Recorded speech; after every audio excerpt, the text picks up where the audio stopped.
Well, I'm a running down the road with Paul Bear in tow. Got 15 titles on my mind. Oh, sorry, didn't see you there. Alex Doriot here, one half of the Talking Taker podcast, and I am here in my dead man cave. That's right. You see it on most episodes of Talking Taker. I am down here when I do my podcast recording. This is my special place in my home where my Undertaker collection lives, my wrestling collection lives, my VHS collection, concert poster collection, all of that fun stuff.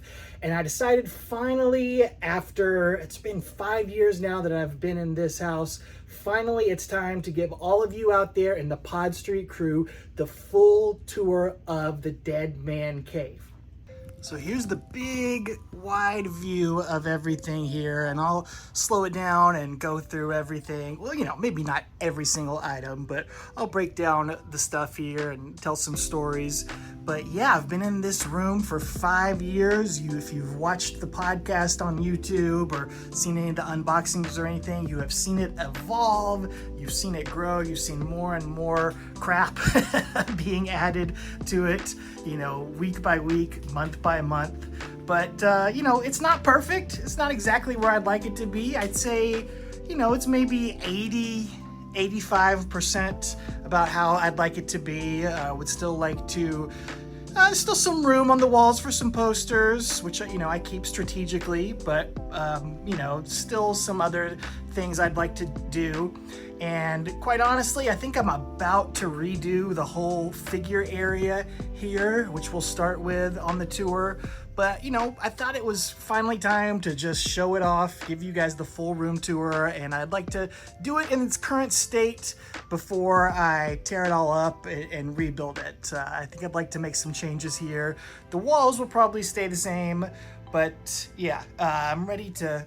I think I can do the figures a lot more justice here, but we'll show you the current incarnation. Like I said, tell you some of the stories behind what's on the wall, some one-of-one items that you'll see in the collection. None more special than that poster right there in the middle. So yeah, let's kick it off and show you the Dead Man Cave here. All right, here's the view that I walk into when I am about to record an episode of Talking Taker, or if I'm gonna come down here and watch some wrestling. I gotta let everybody know, do not disturb watching wrestling down here. Is there anything more ridiculous than that? But here's what you would see when you're first walking in. So this is sort of one of the junkier areas of the room, but I'll explain why. These are paintings, and as you can see there, and some posters as well. But these are paintings by my wife, Kate's great aunt. And that's what this room used to be used for. Long story short, this house that we are currently living in was part of my wife's family. It's been in my wife's family for nearly 60 years. Her great aunt lived here at one point. She was a painter. She was an artist. She also did glass work. She did some stained glass. She did some jewelry, glass blowing, and that's what this room in the basement was used for. That was her studio. And the rest of the basement here, it's a huge basement. It used to be fully furnished, but through the years there were some issues. So, just a little glance, the walls are no longer there. There's, it's kind of junky out there, but there's no more flooring, no more walls except for this room. So when we moved in the house, we decided this room would be an awesome use for my collection, for my stuff, for my podcasting studio, so it could live on still as a studio. So that's what it has become. This room still had fully furnished walls, and it had this incredible built-in shelving. So I was very blessed. We're very lucky to have this house in the first place, but I was incredibly blessed to have some built-in shelving to display all of my ridiculous stuff up here. So that's what it's used for now.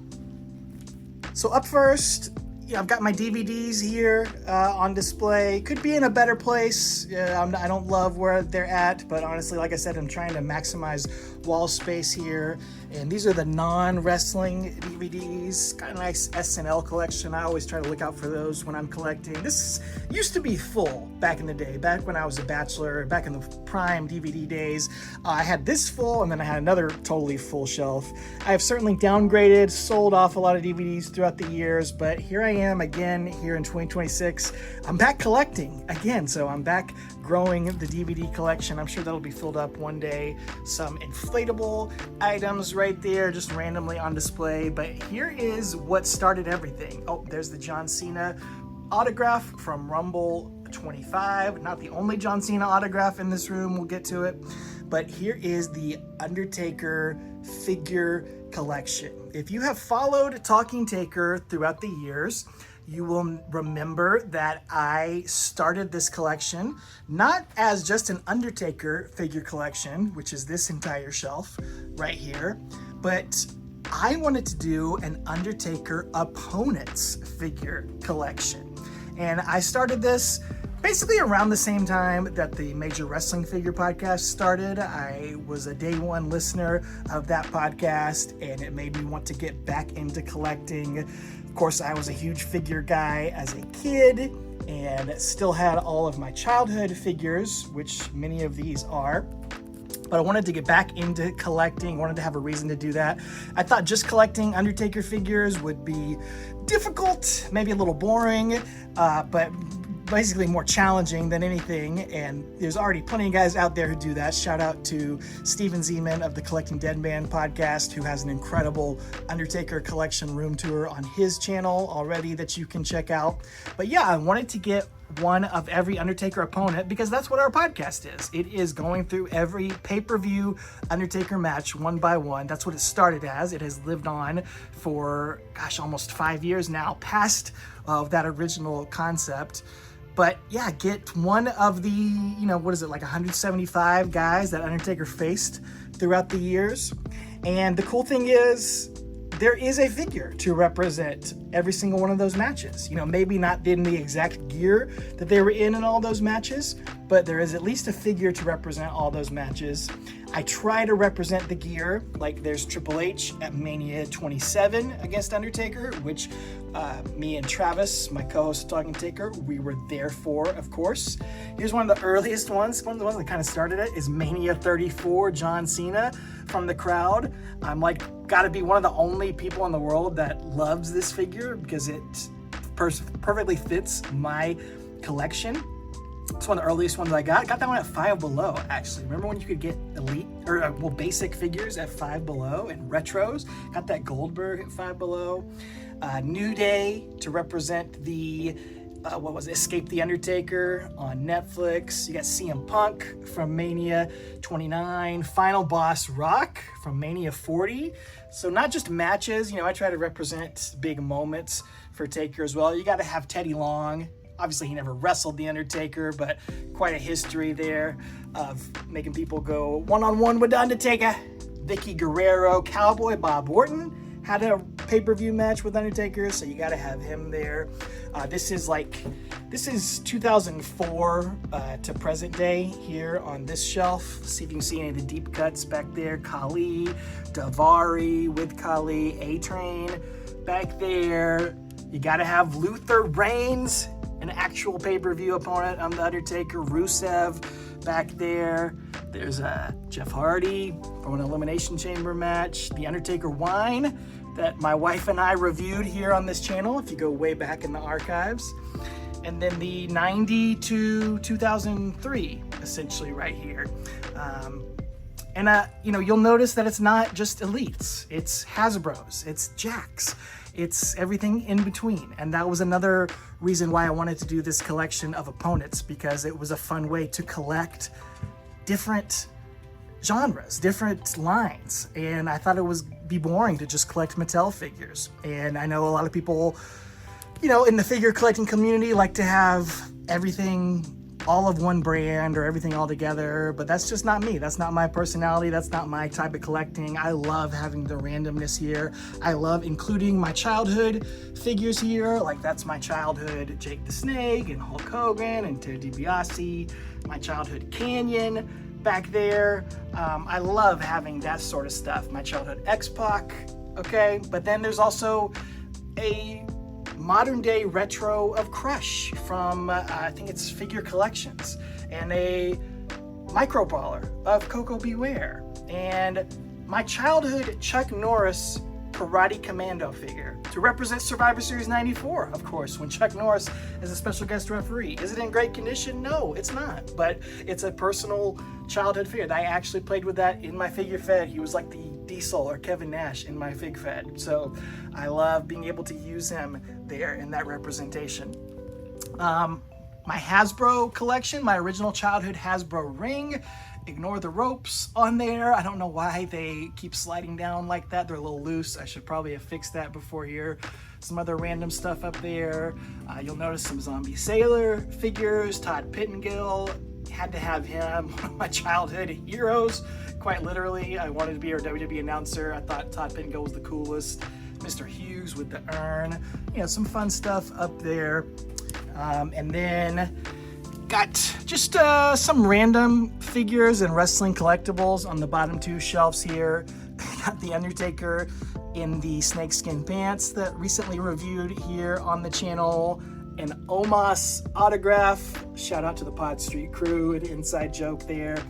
Rico, the Bushwhackers in the Survivor Series 93 gear.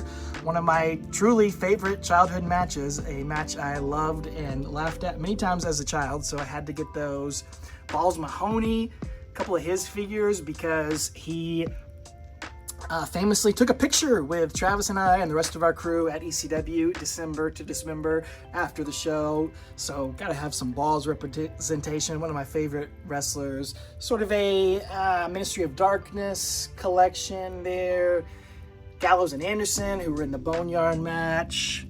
This big Undertaker giant figure, Bootios, that Travis gave me as a Christmas present one time, unopened. My Titantron, and just some random wrestling stuff there. The VCR WrestleMania game, that was a fun flea market find back in the day here. But yeah, that's my Undertaker figure collection. Got a few others on some other shelves and strewn about throughout the room, but this is the main area of the collection. It's fun that it's continuing to grow. It's pretty much complete. I do have one of every opponent. Final guys to add there were these Chronic Major Bindies, because when I started the collection, there were no official Chronic figures that had ever been released. So originally I just had a Crush and a Wrath from WCW figure, but thankfully we got official Chronic figures that the Brothers of Destruction faced these guys at a pay-per-view, so I had to add them there. A couple other random things. A graded Undertaker rookie card. It's an 8, but better than a 7. I guess I could maybe one day get a 9 or a 10, but I'm okay with having an 8 in there. I'm not a huge card guy, but thought it would be fun to have a graded Undertaker rookie card there. The pin from the Undertaker's Halloween Horror Nights back in, I think 2001 or 2002 or something, one of those. A bully purchase, I will say, from Randy Turco and Steven Zeman. I got bullied into that, but it is a cool find right there. All the mini Undertaker figures, I love finding those. Those are some of my favorite things to find, so many different random ones. You can kind of see it back there, a Paul Bearer rookie card, not graded, but it is a Paul Bearer rookie card as well. Lots of fun stuff there, and lots of Easter eggs if you want to pause it and look through all that stuff. Moving on to the next shelf, you'll see just some more random wrestling and Undertaker tchotchkes up there. Hulk Hogan Halloween mask, my Hulk Hogan original wrestling buddy from back in the day. Some more Undertaker figures that, don't quite fit on the shelf. A contract from one of my backyard wrestling videos, an actual prop signed by Sick Freak and B&B Gibbzilla. Inside joke that only Travis will get right there. The briefcase that was used in Ice D versus the Nightmare, special prop that only my buddy Billy will understand about right there, but some personal collectible items here. I loved this collection when it came out. The Raw background letter, the entrance letters from 95 Raw, which is like peak of my wrestling fandom and nostalgia. So I've got those guys that came in that box set, Undertaker, Kid, and Razor, and then some more guys that fit in that era with Mabel, Kama, and the King, and Phantom Mask Undertaker, the WWF Full Metal cassette tape I had as a kid with Undertaker on the cover. You'll see the WrestleMania CD back there, some Coliseum Video collector's items, the Buried Alive box set, which I reboxed here on this channel, restored to its former glory. You can see like I said, the reboxing of that on our channel, but that was a childhood favorite of mine. And then we get into just some personal collectible items. I have just, you might call it a hoarder, maybe just a collector's mentality, whatever you want to say. I have just always been this way. And sometimes in my life I've embraced it. Sometimes in my life I've hid it away from people. But now, that I'm 40 years old, I just fully embrace just collecting and hoarding things, little trinkets, little novelties. I will not go into all of these, but every one of them has a special meaning to me throughout the years. And so just random things that used to be in a box underneath my bed or in the attic now live on here on my collectible wall. Random things that probably mean nothing to anyone, but they mean a lot to me. And then I've got a couple of shelves of Simpsons items. If there was anything beyond wrestling that I loved as a kid, it was probably The Simpsons. So I don't have a huge collection. Again, I've gotten rid of some things throughout the years, but I still have kept a lot of things. And nowadays, I'm not buying everything. I'm certainly not going to buy every Simpsons action figure. Maybe if I had a unlimited budget, I would get into that because I do think they're awesome. And, I don't really follow modern day Simpsons, but really the first 15 or 20 seasons, I still could probably recite all those episodes by heart. So there's all the DVDs. I get Homer items when I see them out. So like a random Homer Bendy, and then this is a Super 7 modern day Homer Simpson. This was my actual toothbrush holder in my first apartment. I had Simpsons towels and toothbrush holders and soap dispenser and all that stuff. I just recently got a single from the original Simpsons album. Fun random stuff like that. And then a Muppets shelf here. Again, I'm still real into Muppets, and I used to collect a lot of Muppet stuff. Maybe I don't so much now, but my daughter is actually kind of into Muppets. She goes through phases where she likes the Muppets, so maybe I'll start getting into collecting that. Maybe I could do some more with this shelf, maybe combine Muppets with something else. But yeah, some Muppets, random stuff, more random childhood stuff. I do have a Clemson shelf that is sort of, it's halfway done.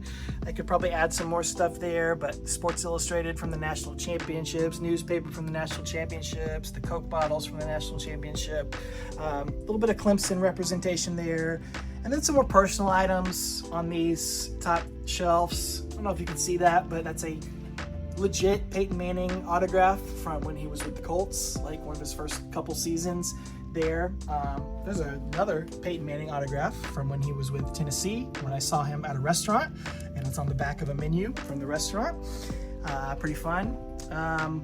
More random stuff. These are toys and toy cars that my grandfather built for me in a box. He's a woodworker, a master woodworker, and he built me these incredible toys as a child. Some of my most cherished items in here. And then more just random toy stuff that I've got in here. Some modern day stuff. A WMAC Masters action figure, because I freaking loved that show back in the day. Dick Tracy, one of my first fandoms as well. More random stuff that you got there. All right, moving on. This is the back corner area of the room. You do see it when you first walk in, so there's still a little bit more wall space, but you'll start to see the concert posters that I've collected through the years, and then just another sort of random table that is just collecting some more random things that I've gotten throughout the years. This is a really neat bowling pin game. Like, it's a I don't know if I could do it here.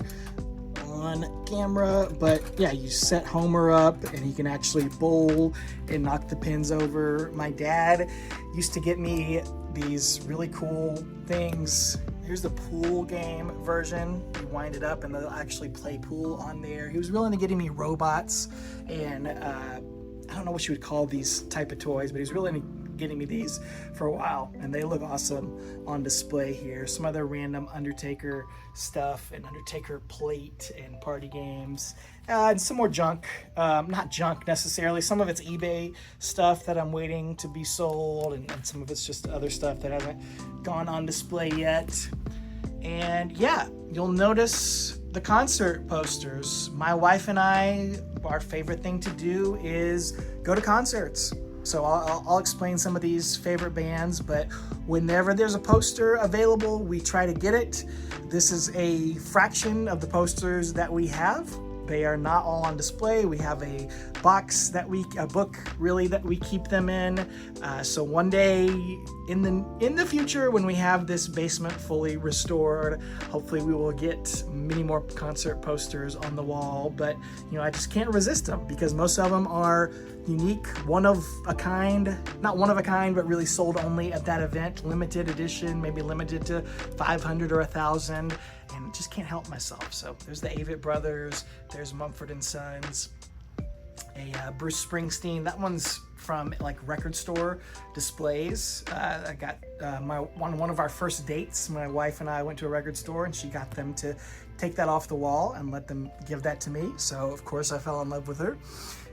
A actual Simpsons animation cell right here. That was another very cool gift from my parents, custom framed in there. So that's something very special. Dispatch, this is from their comeback tour. One of my favorites. One of the earliest posters that I've got. That one's 2011. That was in my early days of collecting. So that one's pretty special to me. An Undertaker poster, a Repro Woodstock poster, the Cheerwine clock. Cheerwine is a regional soda, sort of like a cherry Dr. Pepper kind of flavored soda that we've got here in the Southeast that for, I would say most of my college days, most of my 20s, I was pretty obsessed with, and I do collect some Cheerwine memorabilia. It is hard to find, so I do get excited when I find it, some old bottles and stuff, but yeah.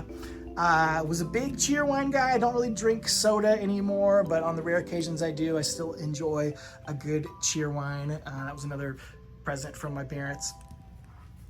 You'll see here a desk, some more posters that I'm looking for space for on the wall, some eBay stuff, some stuff to be opened and unboxed. Still, I record some unboxings here at this desk, but it's just kind of a storage desk. These are some gifts for the Pod Street crew for SummerSlam. Spoiler alert. Let me go along the wall here. Bonnaroo 2017. The only time I've been to Bonnaroo, but my wife loves Bonnaroo. She's only been a couple times, but it's a special place in her heart, and it was an awesome time. U2 was the headliner that year, doing the full performance of the Joshua Tree album, so an incredible environment to see that. Counting Crows, one of my favorite bands, Bob Dylan and Dawes. This is from Woodstock 2019, the 50th anniversary of Woodstock.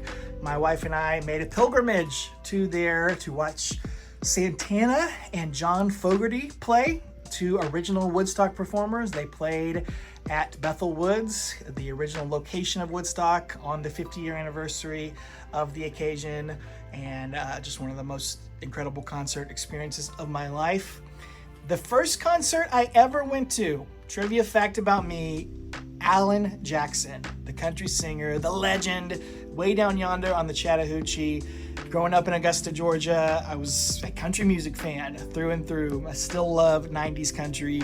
Although country's not my preferred music nowadays, I still have an attachment to that. And this is actually a bandana that I bought at that concert. And so I've got that framed up to represent the love that I have for concerts and for music right here. It's pretty awesome, pretty special piece in my collection there.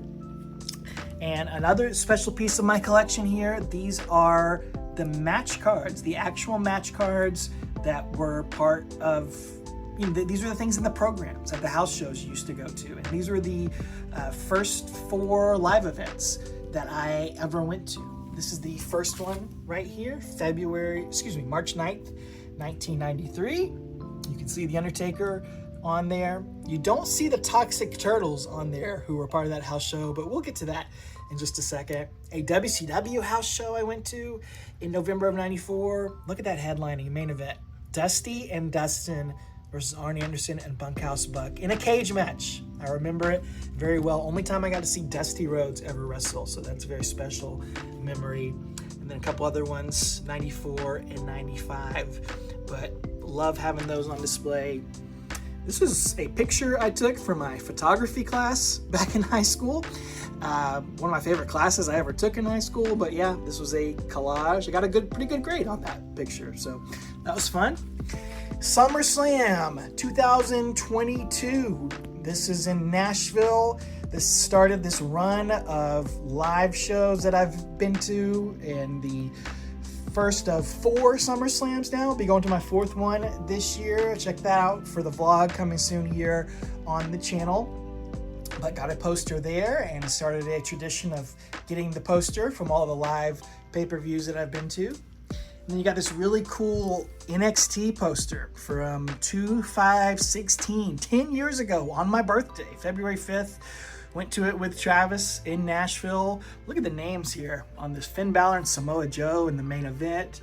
Sami Zayn and Baron Corbin. Bayley and Emma. American Alpha and The Revival. Asuka and Alexa Bliss. Ciampa and Gargano.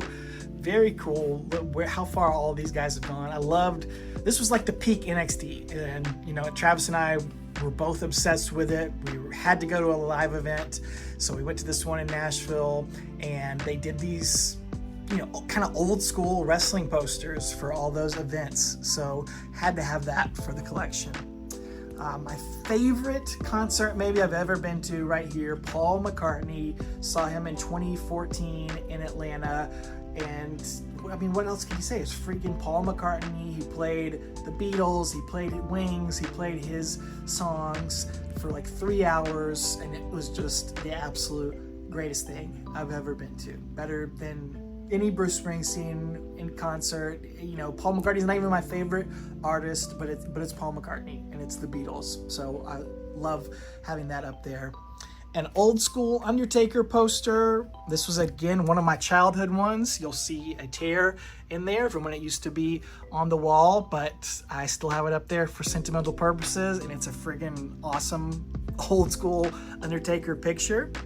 This is pretty neat. This Hall of Fame Undertaker plaque from when we went in the Hall of Fame in 2022 with the piece of the mat, piece of the the black carpet, a picture of him during the statue unveiling, the sheet used during his unveiling, number 151 of 380, so only 380 of those in the world. And this is where you will see, this is the background you really see when I'm recording. Right here is this wall right here. I kind of deliberately selected these things to be up there as the background. You'll see the chair right here that I'll sit and watch wrestling in on the TV, or maybe watch Talking Taker podcast with the Pod Street crew up there. But you'll see that here, this incredible pillow that Randy had custom made for us back at Rumble 2025. Love that. But yeah, here's the background and the centerpiece right here from this moment of Travis and I meeting The Undertaker in March of 2020, right before the pandemic. We may have been super spreaders of the pandemic back then, who knows? But yeah, had Undertaker autograph our podcast logo and our podcast catchphrase right here when we took that picture. I told him what it was while he was signing it, told him we did an entire podcast about him, and he said, "What do you talk about after the first 5 minutes?" So that's proof right there. He knows what the podcast is. He's probably never listened to it, but at least we got to tell him what it is, and he had a sense of humor about it. So, I cherish this, and because this podcast has been 9 years of our lives now, and to have an autograph of him signing our podcast logo right there. Something very special, very meaningful, very unique to me. His first magazine cover right there. Cool item. WrestleMania 20, the pay-per-view Travis and I went to. Probably the greatest pay-per-view I've ever been to right there, but that's a poster representing Taker's match from there. Mania 27, we just did a deep dive with this with Tommy on the Spot, Watch Along Wrestling on his channel, and his autograph from Diesel on that poster, and then the poster from December to Dismember 2006 in Augusta, Georgia, in my hometown. The worst pay-per-view of all time. Travis and I were there for it. Still holds a special place in my heart. So you gotta have that one on big display. And just a hodgepodge table here of unique items. This is a cassette of The Undertaker's entrance music that was used by Mark Yeaton and by Bruce Pritchard and those guys backstage in the gorilla position. This was sold from Mark Yeaton's, the old timekeeper from WWE, his personal collection. This is an actual ring or arena used Undertaker entrance tape. So that's kind of a one-of-a-kind rare item. This giant Undertaker card here. Piece of the mat from John Cena's final match from last year that we went to. You can see a vlog of that on our channel. An unopened bottle of The Undertaker's wine, the Cabernet Sauvignon, as Stone Cold called it, right there, limited edition. It's aging down here in the basement, so perhaps it'll be better than it originally is. We didn't love it when we taste tested it here. Travis and I with friend of the show, The Godfather, Charles Wright. My daughter and I with Mick Foley from a meet and greet when my daughter was like a month old. A puzzle of our picture with The Undertaker that Travis gave me right there in the box. A Comedy Bang Bang figure, a podcast I've been listening to for nigh on 12 years now, so cool to have a figure of that. Simpsons stuff. I've had this beaver from Caddyshack since I was a kid. The FWF from the Major Wrestling Figure Podcast. VHS autographed by Matt Cardona. He told me that was when I got it autographed last year. That's probably the first one he's ever done of those, so that's pretty cool. An autographed copy of Sleepaway Camp on VHS, one of my favorite bad horror movies. And then this was a random eBay find. I was just searching ECW December to Dismember one day. December to Dismember, I don't know what I just said, but you can see there, DVD autographed by Test, right there. Main eventer on the show, Test, and a little bonus autograph, Elijah Burke. Remember Elijah Burke, the Pope, D'Angelo De Niro, autograph there. He was on this show as well. So, yeah, I've got the biggest ECW December to Dismember collection in the world right there. So part of that. Gotta love Homer right here. The Homer stand up and his Undertaker hat. Original 90s Undertaker hat, Undertaker tie. I've had this Homer since high school, and he has followed me wherever I've gone, pretty much ever since then. I did try to get rid of him one time, tried to give him away when I got married, and there were no takers on him. So he followed my wife and I, much to her dismay, but now he gets to spend his time here in the basement and live here, and now I hope he lives here forever. He's a great display. You'll see him grimacing over me whenever we record the podcast. Autographed CDs from one of my favorite musical artists, Mr. Travis White, right here. Check out his music, check out his channel, some autographed CDs by him. Autographed album by Dispatch. This is a really awesome recent eBay find of Warren Zevon. Got some glare on there, but he's a musical artist that I really have gotten into over the past few years, and no longer with us, but left an incredible legacy and does not have a lot of merch, like original merch that's easy to find.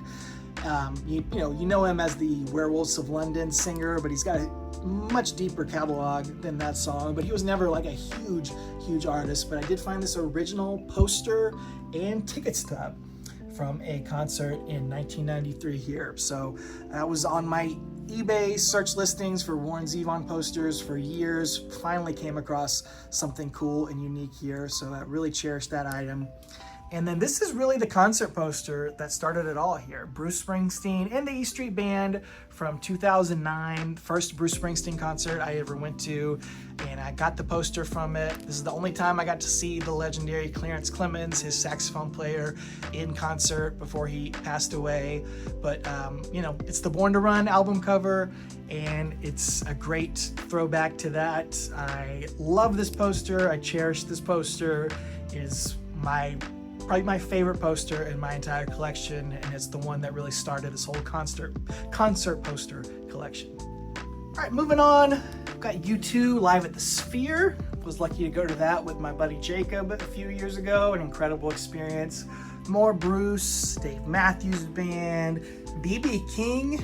My dad is a huge blues guy, and we got to see B.B. King live before he passed away, so that one is very special. Brandi Carlile, one of the great modern artists. Salmon Fest 2016, a music festival in Alaska that my wife and I snuck into when we were traveling to Alaska. Asked me to tell you more about that one time, next time you see me. WrestleMania 34, of course, got to go to that right at the early days of the podcast, and cool thing here on the poster, will Undertaker accept John Cena's challenge? It's not official, so it was never officially announced, so on the poster there, it's still a mystery, so I love that they kept kayfabe there on the poster. SummerSlam 23, the rise of Jey Uso, and then these are pretty neat. These are some vinyls. I'm a big vinyl guy. My vinyl collection is upstairs. It's not down here in the basement, but these are some things that I just happened upon. Luckily, at record stores, an album by The Undertakers, who were a underground 60s band, sort of around the same time as the Beatles, I think. But they got a little bit of fame in England, but never really broke out. But had to purchase that, and then we found this in, I think it was in Indianapolis. The Takers, Take Her Easy. Had to buy that. That's Travis's catchphrase that he says at the end of every episode. So that one was just in a record store we were looking in, and I did a double take when I saw it and had to buy that. So pretty cool additions there. And then this wall, like I said, this is the wall where you see the TV, and this is where I sit and see the most here in the room, and it is become a wall of autographed items. So we'll go through some of these here. John Cena's final match autograph. As an up-and-coming autograph guy, that was a no-brainer. Had to get one of those. This is Coco Beware, autographed from his team at Survivor Series 1990, who, as you probably know, is the team that faced The Undertaker. He's the first guy who took the tombstone, first guy pinned by The Undertaker at Survivor Series 90, so I got it inscribed by that. That was a fun pickup.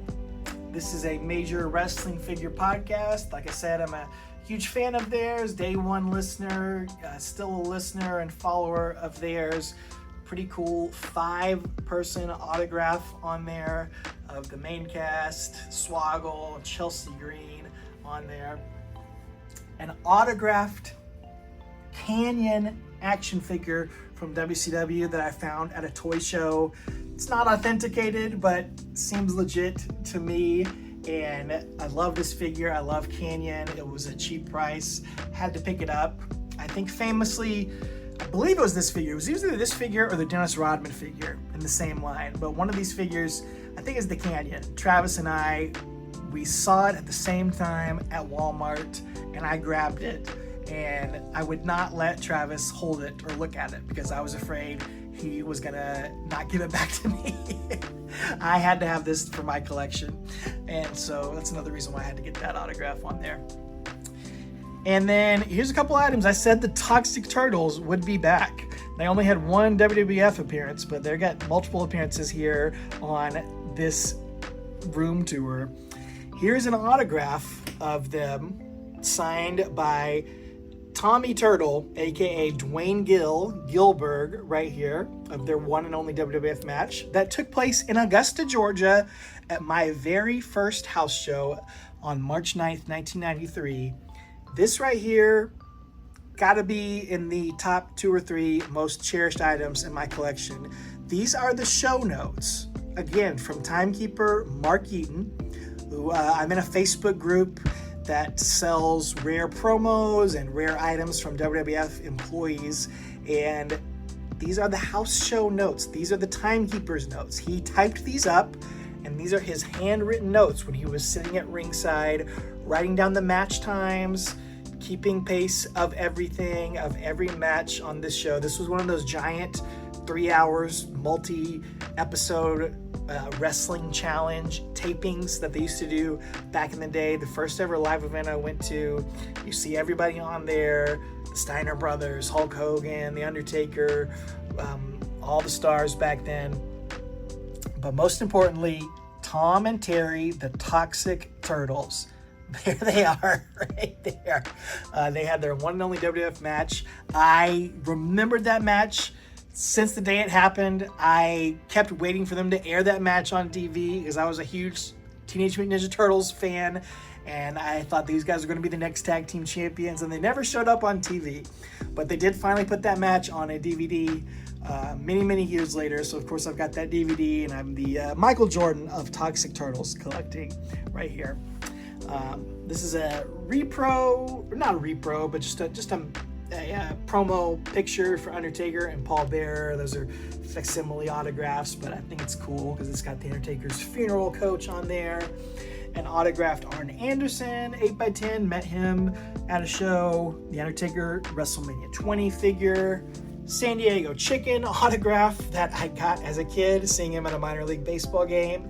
And of course he would go on to be a big rival with Kane, so I think it fits in the collection. This is a vinyl of the WWF Superstars Slam Jam record. I think it's the only vinyl record with Undertaker on the cover, which is why I originally bought it. But then when I got a chance to meet Bret the Hitman Hart last year, I was trying to think of something unique for him to autograph, and I thought this would be perfect. I used to not listen to the vinyl, but the cassette tape of the WrestleMania album from '93 so much. Used to annoy my mom so much with that record. I told Bret that story. He laughed about it and told me some stories about making this album, and he signed it. This is probably maybe a one-of-one signed Slam Jam Superstars vinyl by Bret Hart. Wish he didn't sign over the Undertaker's face, but I don't know, it's kind of funny too. This right here, any guesses? Yep, it's a dartboard. I don't play a ton of darts, but it is still in use here. I do have to move the TV when I want to play here, but this was here. I found it in the basement when we moved into this house. So, but it's not like, I think it's like Sharper Image or something. It's not like really a fancy, expensive dartboard. So that's why I have added some stickers on here. I love just picking up random stickers from shops and coffee shops and random stuff that we go to. So it's a fun thing to look at and add to here on the wall. County Crows again, more autographs, DDP. There's us with Balls Mahoney after ECW December to Dismember, as I talked about. Jeff Hardy as The Undertaker, autographed, saying thank you, Taker. A Paul Bearer autographed 8x10, pretty special. Hacksaw Jim Duggan, autographed to me. I don't think it's out of turn to say this, but Hacksaw went through some cancer treatments back in the day, a few years ago, and I have a friend who was one of his nurses, and so I didn't ask for this, but she knew I was a big wrestling fan and got him to send an autograph to me. So that was very special, very unique. Some more pictures of me with wrestlers throughout the years. As you can see, DDP, Scott Hall, Jake the Snake. Another picture of me with Razor Ramon right here. One of the first wrestlers I ever met back in Augusta, Georgia. Autographed Survivor Series 1990 program, recently autographed by Sergeant Slaughter on there, which brings us to the Survivor Series 1990 collection. The Undertaker's debut pay-per-view, as a kid, was one of my favorite pay-per-views to rent from our local video shop, Video to Go. I have the Video to Go's original copy of Survivor Series 90 right back there when they went out of business. I bought a bunch of wrestling tapes, and that was one of the ones I had to have because it was probably the one I rented the most. I don't know what it was about that show. Part of it was The Undertaker's debut. Part of it was the ultimate match of survival at the end. That show was just a comfort watch, one of my favorite things to watch. So when this gobbledygooker figure set came out last year by Mattel, I thought, obviously I had to have that, but I thought it would be cool to make a display just dedicated to Survivor Series 90 and The Undertaker's debut match. So that's what this has become down here. You got that match, the debut match, those figures in the gear as close as I can get it to represent. You got Dusty in that. I love that they made this figure because he really didn't wrestle in this gear that much, but he took promo photos in it, and his promo photo from Survivor Series 90 is in this outfit. So gotta have him here, even though he didn't actually come out in this outfit at the pay-per-view. You associated with him there. Undertaker, the debut figure that came with the Gobbledygooker. Mean Gene, who interviewed Gobbledygooker. You got Piper and Gorilla on commentary there. A advertisement there with the whole match card. This cool Survivor Series flag, or a sort of bootleg thing that I got. I think it's from Stash Pages online. And then the guys who are in that Ultimate Match of Survival, Hogan, Warrior, and Tito Santana in their Survivor Series 90 gear. A Gobbledygooker pin that I got online, a Survivor Series 90 original pin from the actual show that I got off eBay. And then huge shout out to Randy Turco, who gifted me this mug from the show. He had to have been able to just buy it there, I assume, for Survivor Series 1990. Very special, has the teams on there. Such a unique item. Incredible to be gifted that. So lucky to have that in my collection. And I've made some great friends throughout the years through this podcast. So wouldn't have that without those friends. So very thankful for that. One of the things I'm most thankful for from doing this podcast throughout the years. Some more cups and random things here on display. Just recently got this Undertaker Retro 1992 cup. Shout out to Randy again, who gave me the eBay link and said I needed to grab that. The Bojangles cup from last year, Undertaker. And the Brock Lesnar on the forklift to represent SummerSlam 2022. Had to find a random place to put that. There's the door to the backyard. Got a Bruce Springsteen poster up there. This fun Simpsons stamp thing that I've had, gosh, probably since 2009-ish or so. That was a thing I got like at Bed Bath & Beyond one time when the Simpsons were actually on stamps, and it fits perfectly right up there. Just a random fun thing. Rumble 25, really the birth of the Pod Street Crew text group and travel group right here, autographed by Trey and Travis and Randy and Steven and Tommy. Dawes, one of my favorite bands. Seen them, close to a dozen times. Autographed by Wiley on one of his final tours with the band. Dead and Company, got to see the living members of Grateful Dead one time. Only got to see him one time, but was very lucky to be able to do that in 2021 and got a great poster to go along with it. The ridiculous SummerSlam 2024 poster, headlined by Solo Sikoa and Jacob Fatu and Tama Tonga and Tongaloa, R.I.P. No longer with the WWE, but they'll always be on that poster, so they got that. Some more random stuff here. I always like to take things, steal things, collect things, memorabilia from the places that I've worked throughout the years. So I used to be a youth pastor at a couple churches.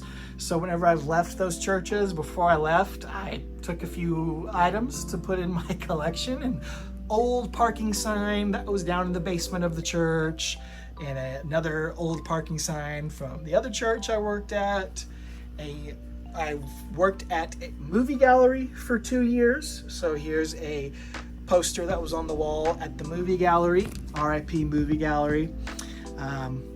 RIP to my dogs, Rock and Tiger right there, who live on down here. The YMCA, which I worked at in 2020 and 2021. So I stole a COVID sign, a COVID protocol sign. What perfect way to represent that time in life. Travis and I at WrestleMania 20. Some postcards that I think are fun to frame up. Oh, there's me and Bruce Springsteen, no big deal. Got to meet him at one of his book signings when his book came out. Just one of the highlights of my life right there. Getting to shake his hand and tell him thank you for everything. Pictures from wrestling trips throughout the years. Mania 27, SummerSlam 02, 22, 23, 24, Rumble 25 on there. And, filing cabinets, just putting random stickers and magnets on. This is the desk. This is my view when I'm actually recording Talking Taker. This is what I'm looking at right here. Again, pretty strategically planned to have the things I wanted to see the most when I was working on the podcast. I sit in an Undertaker Hall of Fame chair that was gifted to me by Travis White. I believe there's an unboxing of that here on the channel. And then there's the monitor. I've got my laptop. It's upstairs right now, but it's set up right there. Some medals from races that I've run. 1 full marathon, half marathons, 5Ks. I need to get some more on there. That's a goal of mine. I need to add some more medals. Haven't had a good one in a while. My actual name tag from my very first job at Video Warehouse. I actually worked at Kohl's for a hot minute there for about 8 or 9 months. So got my name tag there. Movie gallery name tag. When the movie gallery I worked at went out of business, I went in there and asked if I could take something off the wall. And this is their logo, the movie gallery logo, play on. It's also, I think, a good life motto as well. So I love having that here in my room. I would say that's also in my top 2 or 3 possessions right there. That was, tell it to everybody, that was my favorite job of all time, working at the video store. So it was just carefree and living life back then. So love having that here. A poster for one of the church lock-ins that we used to host. Our lock-ins were just epic events. The highlights of my youth ministry days, always themed. I would always throw my wrestling fandom into that. So I would have one of my students, Jacob McKee, who is now a professional color grader out in Hollywood. Worked on the Taylor Swift concert film. He is in the credits for that film if you look for him there. But he got his start designing posters for me. So pretty cool item there. And we had a wrestling themed lock-in one year where we built it up for months. My character Ice D had a matchup with another wrestling loving student of mine, the Nightmare, Billy Usry. And these were the posters that Jacob helped design. Again, this is probably in the other item in my top 3 most cherished items. Dude, I love how this came out. I love that match, that moment. You can find that on YouTube if you look around enough for it. But a special time, special memory in my life. Just some other sentimental items here. This random cartoon was in my dad's workout room in our house back in the day. He gave it to me. I don't know why it was there. I don't know why he thought it was so funny, but I mean, it's a good Far Side cartoon, but just a sentimental thing. My mom gave this to me for Christmas a couple years ago. My first video store rental card back when I was in elementary school. So that's pretty cool. My old dogs, Maggie and The Rock, postcards from Joshua Tree, Woodstock, the Royal Rumble. And then coming to a close here, final piece de resistance. You can look right here. We'll finish with the video wall, but right here, my exercise bike that sometimes I don't always just sit in the chair when I'm watching wrestling. Sometimes I'll try to get a sweat in and ride the exercise bike. But a bookshelf that I built out of a wooden pallet that, long story short, I used as part of my proposal to my wife back in 2013. So that's a pretty special, sentimental piece right there. A poster from Clemson's national championship run with scores from everything from 2018, the Trevor Lawrence run. Some special pieces of art that my wife and my parents have given me, very sentimental items, pictures of me and my daughter, me and my dad. My dad is still alive. I keep saying like my dad gave me this, he was these things. I just want to make clear he is still alive. But yeah, these things just, mean a lot to me. Red Rocks, which my wife and I just went to. This is the newest piece right here in my collection. We just saw the Avery brothers there last week, so got a sign and got a poster that has not been framed yet, but that'll go up there one day.